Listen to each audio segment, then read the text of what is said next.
Come here. Get off.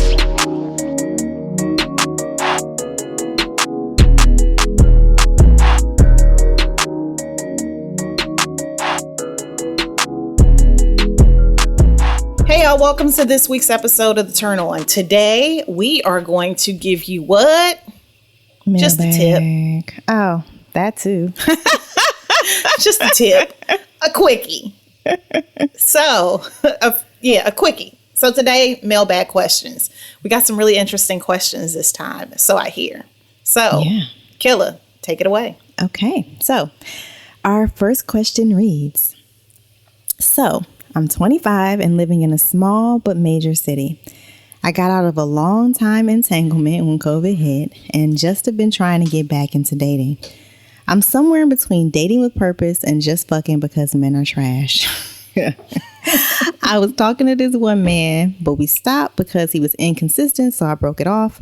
He hit me up and wants another chance. To be clear, the head and dick game was always bomb, but should I do it? It's like I need to get broken off. I'm just off my period and I got a fresh wax. Lord have mercy. Do I just need to hop back on the dating sites or give this man another chance? He's not terrible, but I hate inconsistency. I'm also not trying to raise no grown man who can't communicate. But it's a pandemic and dick is not just as available as it used to be. Help. So, for me, I think it's not a difficult question to answer once you figure out what the fuck you want from this person, right? Because this person seems to not quite be entirely certain.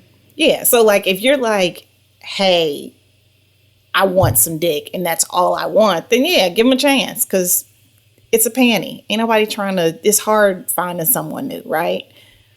But to me, if you're trying to determine whether or not you want to give him a chance to actually be with him, then, I mean, that's some soul searching you're going to have to do. I'm going to say no. No. Inconsistent niggas stay inconsistent. Yeah, and if he ain't consistent in the beginning when shit's gravy, he ain't going to be consistent later on. What do you think? I mean, I say no all around because here's the thing, right? Even if you just decide that you want this person for dick, they inconsistent. So you can't even count on them to be consistent dick. Yeah. So I'm like, if all you want is somebody who you can call when you need it, who you can trust to be safe and to, you know, be taking care of themselves in the middle of a fucking pandemic and not exposing you to other people's germs, then maybe you need to find somebody who you can trust to be consistent in that way too. This person has already shown you that that's not who they are. Okay. Yeah. Or you could just hit it once and keep it moving. Yeah. I mean, I guess just at this point in the panty, trying to date is just a whole situation. And I say that as somebody who has regular dick. So yeah, I take that shit with a massive grain of salt. And understand I'm the one without regular dick. So right. Yeah. For sure. So we come from different sides of the tracks. Yeah. Per se. But yeah, so Erica, single, don't have consistent dick. I say if you're just giving him another chance to give you some dick, then by all means, give him another chance to give you some dick. If you're trying to have a relationship with the nigga, no, he's shown that he's inconsistent. So, yeah. Or just have sex enough to take the edge off, and then you can use that. That give enough to clear your brain and then actually go do some work. Exactly. And you can get on the apps and do whatever and find somebody who you can actually trust with your heart and your pussy. And your pussy. Yeah. Okay, next question. All right. So I'm a bi woman trying to date in a pandemic. I haven't seriously dated a woman since my college girlfriend, but I've slept with a couple in the last 4 years. I want to date more women, but can't seem to find anyone out there. It's not that I'm picky, but I am. I went on this date Friday with a woman and it was a straight 6 out of 10. She hit me up saying she wants to do it again, but something fun like paintball. The issue is she lives an hour away and she suggested that our date be even further away than that.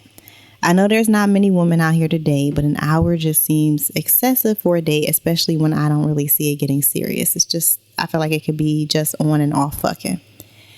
What I know is that I won't drive an hour for pussy and I wouldn't for dick. So should I cut it short? What are your thoughts? Yeah. Because at this point, it feels like you are just entertaining this person because. Just because. Yeah, because you're like, I want to date a woman. There's no, like, the way you definitely described it is just, I'm here for the Cheddar Bay biscuits, right? I'm here for the free bread. So I would cut it off just because it sounds like, and I am queen of this, it sounds like you can end up in a situation where you're like in deep with somebody and they're like, I love you. And you're like, how the fuck we get here? Eyes all big and shit. Like, oh my God. Exactly. So yeah. I'm with you. I feel like ain't no sense of playing with her emotions. Like, if you ain't into it, then you ain't into it. And damn, have I driven an hour? I have driven an hour for dick. Girl, I done driven an hour for dick. I done driven to Philly for dick. You did. But it was because I really wanted it. And then when I didn't want it anymore, I didn't do it anymore. And it wasn't a consistent dick for me. It was like somebody up here, I'm going to have some sex. But it's not like we fucking regularly. Yeah. And I'm driving constantly up there. Yeah, so. Like I wouldn't fuck with her emotions. Like you said, it was a 6 out of 10. That's mediocre. I don't want mediocre nothing, right? Like not no mediocre dates, not no mediocre fucking, not no mediocre connection. Why do it to yourself? Like I'm sure you can find another woman somewhere out there who you want to actually fuck more than a 6 out of 10. Yes. So yeah. And if the date is 6 out of 10, ain't no telling what the sex is like. Right. Because if you don't have that spark, right. If there's no chemistry, then why bother? Yeah. So, cool. All right. Okay. Next up, I'm very sex positive and pro-ho. I'm also pro-choice and pro damn near everything else. When I have the sex conversation, I usually state 3 things. 1, the number of partners I have. 2, I'm not on birth control. And 3, I wouldn't have an abortion if I got pregnant. I've already had one, and I just know the physical and emotional stress it takes. I know telling men I've had one makes them take my statement more seriously, but am I oversharing? I also want to normalize abortions because I believe it is normal, but is there a line? It's a great question.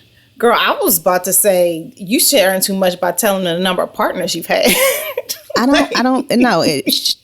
They didn't say that I have, or she doesn't say that I have. That I've had. The number of people that's in rotation. Currently, exactly. Okay. They say have. I don't think that that's oversharing. I think that it gives everybody a level playing field. Yeah, like this is what we're doing. This is where we are. And I think that I think we'd all be a lot better if we could actually have those conversations to start with, right? I think it's super mature.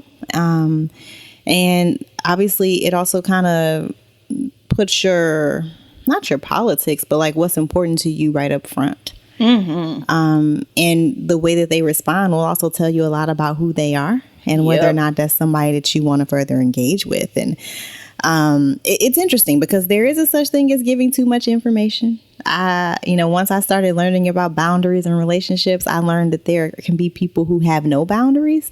And those are the folks who tell you every single thing that has ever happened to them on the very first phone call that you have. And then you have to wonder about how much they share all the time with everybody and whether or not that's a relationship you want to get into. But I don't think that this is that.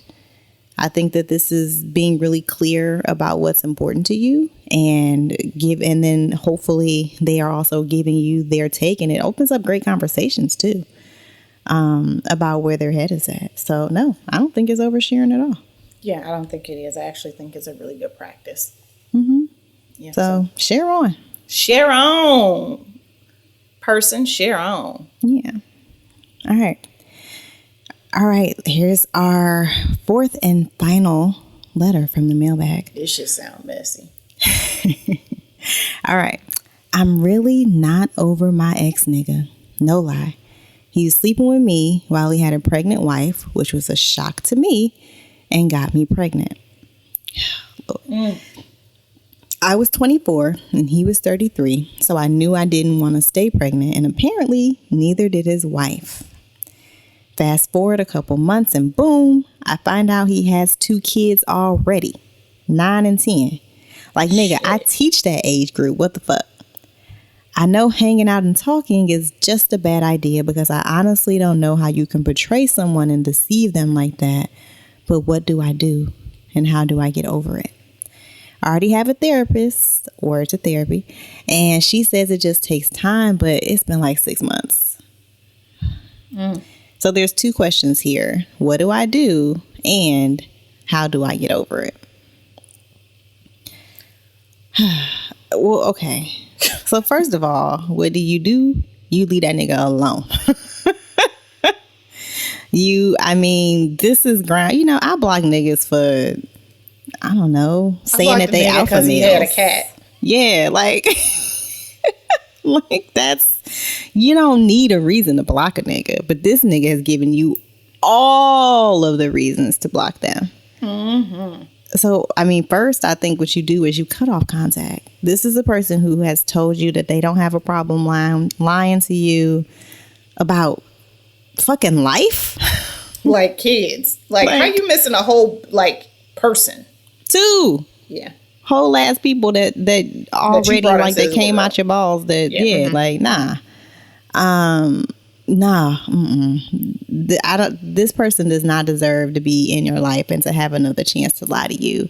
And they've done nothing to show that they, as far as at least not what you included in the letter, to show you that they wouldn't do it again. Like, yeah. You got to get this nigga out your system. You got to act like he don't fucking exist. You need to block him. Like, if his name is Jeremy, every Jeremy on the street you need to avoid. Like, get this nigga out of your system, and then remind yourself of what he did from a, not to me, I don't know him, but imagine if your girlfriend was telling you this story. Right.